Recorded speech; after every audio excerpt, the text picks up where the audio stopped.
And I will start with a warm-up activity. And this will be from criterion C, which is processing and evaluating. As we all are aware that we design an experiment for a certain research question and a certain hypothesis. We are required to do that in the exam, as you might have seen in some of the past exam paper packages. And during those tasks, we have a context, a situation where we are supposed to give a research question and then followed by a hypothesis formulation, which is in the form of if, then, and. So that if this is happening, then this will happen because of such and such scientific reason. So in a good hypothesis, we have the if, then, and because form. And eventually we collect some data. And once we have that data, that is where the processing and evaluating comes into play. And today we will be looking at a small activity. For now, we have a drone. As you can see, it is standing at the 0 meter mark. Simulation that we have in front of us, it's a very basic one-dimensional motion of a drone that is standing at 0 meters. And what happens is that if we go here and start this, we have a button where we can collect data of its position at every instant of time.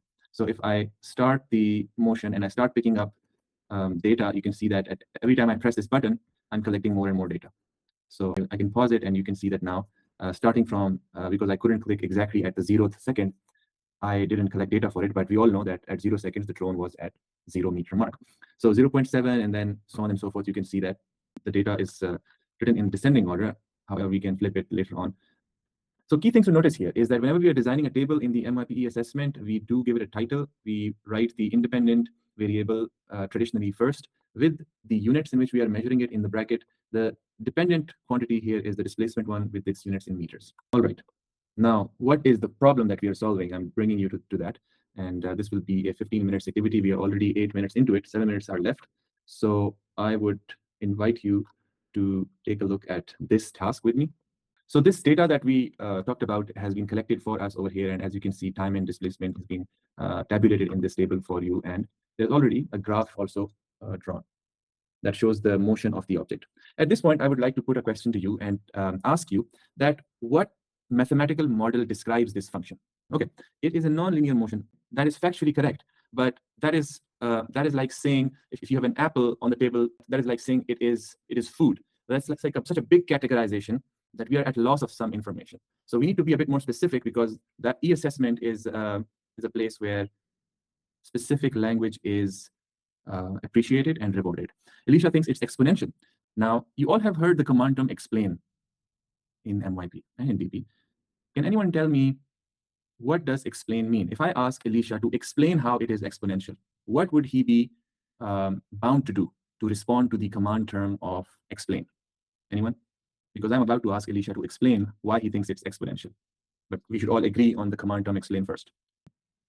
No worries, we have shy participation, but explain means to give a detailed account by highlighting the causes and effects of a phenomena or an issue. So can Alicia tell me that why does he think that the motion here has a causality of, there must be some cause by which he has said that it is exponential? Because usually exponential behaviors are experienced when we are looking at population growth or we are looking at the compounding of money in a bank or a mutual fund. And exponential behaviors, the negative exponential behavior could be seen in radioactive decay as well. But how does that tie into motion of a drone is something Alicia has to think about. So take this question home, maybe write me an email or share with your colleagues later. But for now, what if there are two models that could explain this relationship? Who has heard piecewise function in mathematics? Raise of hands, show of hands, or a simple yes, no in the chat would do. Piecewise functions in mathematics. No? Okay. Piecewise functions. Okay, I can show you piecewise function. And when you see it, you would say that, yes, we have dealt with them. It's just that maybe you have heard a different name for it. But when I show you a piecewise function, you would say, yes, we have seen it. So let's take a look at a piecewise function over here. A piecewise function is defined at different pieces of the domain and for different sections of the domain. So as you can see, this is a pretty small image. I can try and bring in a better image. A piecewise function means that a function is defined differently over different domains. So for instance, if we go back to the problem that we were solving, one might say that from 0 seconds up till 4.5 seconds, we have a linear, rather proportional graph because it is a straight line originating at 0. Yes? So that means the first piece This is a piecewise graph. So if we can say that from 0 to 4.5 seconds, there is a linear model that explains the behavior, or a proportional model. I'll come to that in a bit. How do we differentiate between a linear and a proportional model? But I'll ask that question, so keep that in mind. And beyond 4.5, maybe it is better being explained by some sort of a non-linear function. But there are many non-linear functions. It could be polynomial of second degree, which is quadratic. It could be polynomial of third degree, which is cubic, and so on and so forth. It could be exponential, but I highly doubt that. So does this remind you anything from mathematics, where a single behavior is explained by two pieces of graphs, two pieces of model, which is known as a piecewise function? If not, then you have maybe learned something new. Now, the problem says that when a model is fitted onto this data, that model lies a bit. Now, why does it lie, and how do we critique a model is something that we need to take a look at. So if I bring that data to a spreadsheet and I plot it, you can see that the model given in the model that is given to us in the question, if I plot that model, it will give us an image like this. So who can identify a problem with the model? The light blue line is the graph that is drawn by the model shown here by this equation. S of t is equal to 2.02 t square minus 7.94 t plus 16.2. This equation, when you graph it, it looks like this light blue line. However, the dark blue line is the actual data that tells us where the drone was at different instances of time. So who's going to tell us that what is the problem with the model? The scale is too big. Okay, so we have collected data, and this graph here is automatically made. Let's see what's the problem with the scale. So 0 to 5 seconds, we have data. If you mean the ratio between the y-axis and the x-axis, yes, we do have it's a 1:10 between the x-axis and the y-axis, if you mean that. But I don't think it is creating a problem here for us, because time is running from 0 to 10 seconds, whereas distance has run from 0 to over 150 meters. So I think it is an appropriate scaling. Alicia or Isaac, if you want to participate, it is very visual. You can see that the light blue line is betraying the real data. The light blue line is not overlapping with the real data. So how can a model be telling the truth if it is not close to the data about which it is making a statement? Does that make sense? Yes, it makes. Okay, for me, I think the prediction of the equation that was given is the polynomial of the second degree of a quadratic. I think that it is a little bit incorrect, because you can see that the starting point, it is different from the original drone where the real drone is. So I think that theoretically and now like the real application of it, I think it is very different, and so it makes the equation that has been used to be a little bit incorrect, because it is not consistent to the graph of the real drone. Very good, excellent. However, would you say that the model is entirely incorrect, or maybe the model is doing a good job in some time interval, but it is not doing a good job in another time interval? Would that be a reasonable thing to say? Yes, I would say that it is not entirely wrong, because we can see that at some points from around 5.5 there up to around 10, you can see it is a little bit consistent to the real drone. Now, the part that it has a problem is between around 2 and 5. We can see that there are a little bit of a big gap there, and also the initial. Yeah. Perfect. And what gives it away? The most obvious mistake that this graph is making: no models are perfect. There is a quote by George Box that all models are wrong, but some of them are useful. So a model, by definition, is a poor explanation of what the reality is. However, that does not reduce the usefulness of a model. So if you zoom in on the very first data point, where at 0 seconds, the drone should have been at 0 meters mark, the model is suggesting something else. It is suggesting a non-zero value. So this is an obvious, the first thing that you should notice. And then the other things that you have noticed are more perceptive to notice that there is a separation between the model and the data happening between, say, 2 seconds and 5 seconds. And beyond that, it is doing a good job. So if you had to explain the motion of this object, you would, if you have to use correct mathematical language, you would say that, yes, this model here, it does explain it. However, it does it between 5 seconds and beyond, not before that, right? So that is an activity that I wanted to take you guys through to warm up for this sec. Let's begin with the first task, sled frequency. So sled frequency will be a task that looks like this. You can submit your work here, and you can also submit handwritten work if you don't want to type for now, although I do advise you type, because MYP assessments are typed. But if you wanted, you could also use your notebook to take a picture like this and then crop it and then submit it. So let's say that we will have 2 minutes for this one, starting now. Let's begin. So yes, exactly. It must have been recorded, and let me see your submissions. You could also go back to submissions and see the feedback on your work. So if you go back to your dashboard, you will see a tab by the name of submissions. I think full points. And good. I don't think I should be showing this. That's for my eyes only.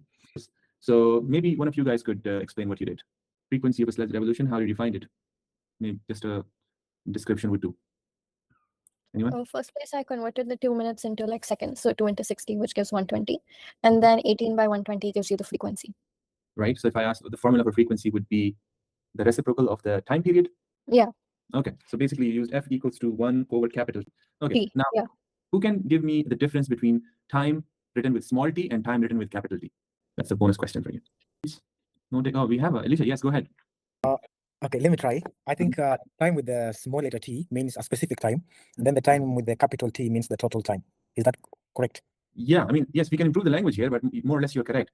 Time as a small t is a general quantity of time, but capital T time is time period, which is the time for anything that is cyclic, anything that goes around in cycles. It could be things moving in circle, it could be vibrations. So any cyclic activity which has one full round trip, the time for that is known as time period, and that is represented by capital T. So you do have an assessment criteria of using proper communication and proper scientific and mathematical language in mathematics, if I'm not wrong. So this would come in handy over there to write it properly. Okay, perfect. Now let's move on to the next task. We have another task, which is the second task in the list is, if I'm not wrong, it is the automated delivery drone. Let's take a look at what we have there. Automated delivery drone. An engineer is testing the flight path of a new automated drone, and we have a graph that describes the motion of the drone. So again, processing and evaluating in action, and also application of scientific knowledge. So we have criteria A and criteria C in action. The first question, simple, identify the distance traveled by the drone in the first 3 seconds of the flight. Go ahead, do your submissions, and you will receive feedback. I'm sure that the first part would have been written, not submitted yet, but it's fairly simple. I think it's could be done through inspection only. 3rd second and going up on the graph. Next one is describe the motion of the drone between time 3 seconds and to time 5 seconds. Provide a scientific reason for your answer based on the gradient of the graph. 2 points for it. Okay, you have to describe it and provide a scientific reason using the concept of gradient. So what's happening between 3 and 5 seconds? Going back 3 and 5 seconds. Anyone has questions, they can use my assistance and discuss it with me. And the last question. This is a question that assesses our ability to make scientifically supported judgments. I think that is criteria A, and it is strand 3, if I'm not wrong. However, it says that using scientific knowledge to make scientifically justified or supported decisions. So you have to make a decision in the 3rd question, and you have to determine during which interval the drone was traveling at a higher velocity. Now, there are 2 ways to do that, but I'll let you try it first. All right, who needs help? I think it's taken a while now. Maybe show of hands, and I can discuss it with you. All right. Isaac, yes, go ahead. You have raised your hand. All right, Alicia has submitted. Refresh it. Okay. Well, I think so far 2 submissions, and I think we are performing at 58% as a cohort. Yeah, so overall, it gives us an idea how the lesson is progressing and what is the performance of the entire cohort. I think in the future, I think we should look into the normal distributions and other stats to reflect where we stand when the cohort becomes too big. And so, do you guys you guys are getting feedback, right, on every question you're submitting? So what is your comment on the feedback that you're getting? Is it somewhat instructional? Does it give you something to learn, or it just tells you that you're wrong and it's not good, something like that? I would like to get your feedback on that. Whether the feedback you're getting on every submission, is it instructional? Do you learn something from it? Do you think it helps you improve your answer for next time or not? Okay, we have a message. Yes, go ahead, Alicia. Yes, I think the feedback is it is good, or like it is positive, because for me there's some of the questions that I did there, and I've seen the feedback saying that I'm also supposed to be putting some of the formulas so that to show more of the communication. So I think that is feedback. So I'll correct next time. Perfect. So now, so I want to make a point here for Fahad here, who's the brain behind this whole technology, that if there were a way for us to learn from other people's mistakes, other participants' mistakes, that would help us a lot. So, for instance, Alicia mentioned that he didn't write a formula and did not maybe write the whole working of his answer. Now, these kinds of reflections, if we could see it, would benefit other students, and as well as a facilitator of this cohort would give me insight as well. We have been discussing these ideas in the background, but just this was something that came up right now. Very good. I think I would love to discuss one little point here in this, that usually when we have graphs, the steeper they are, you could say that in a distance time graph, specifically for distance time graph, the slope represents the velocity or speed. And the steeper the graph is, you could expect, you can make a comment that it is faster. If it is only a matter of judging between 2 intervals, then you can only look at what is steeper. However, as you can see, this graph is it's neck to neck. The naked eye can't differentiate between which one is steeper. So you have to go through the mathematical approach. Find the slope of one interval, find the slope of the other interval, compare them. The one that has the biggest slope wins. That is the first one. So usually you can do it by inspection. By inspection is that not involving any mathematical process, but just looking at something, and you have developed a certain degree of intuition, and you compare it with previous patterns you have experienced, and then you make a comment on it. So, all right, good job. I think I would like to hear from all three of you quickly if we still have 3 minutes, so maybe 1 minute each. What do you say? So, what went well? What could be done? Yes, go ahead, Nisha. 1 minute. I have a question before we do that.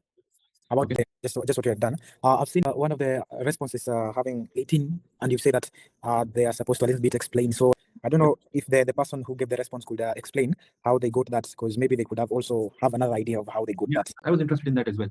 Maybe there is something. Because 18 is a very familiar number when we're dealing with kilometers per hour and switching to meters per second, because 1,000 divided by 3,600. Kilometer is 1,000, right?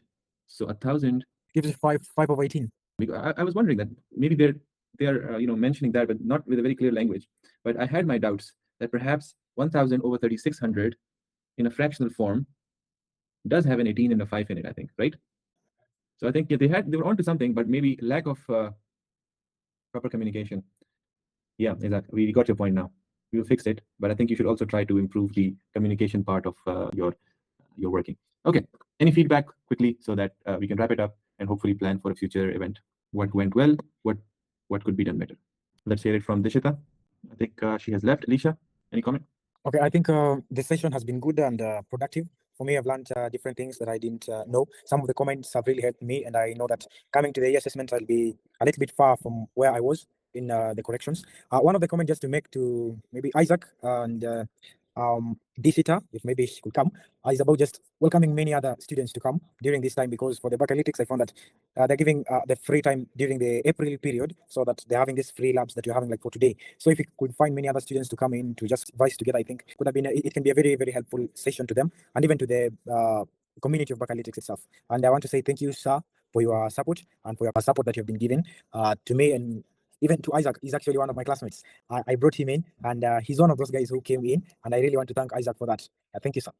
Thank you very much. I hope to see you in the chemistry event, Isaac and Alicia, and hopefully Dishita is not with us now, but hopefully we'll see her as well. And if you can invite more people, I will be sharing the recording of this meeting if you wanted to share it with your friends to show them how the event went by, so that we can bring in more students.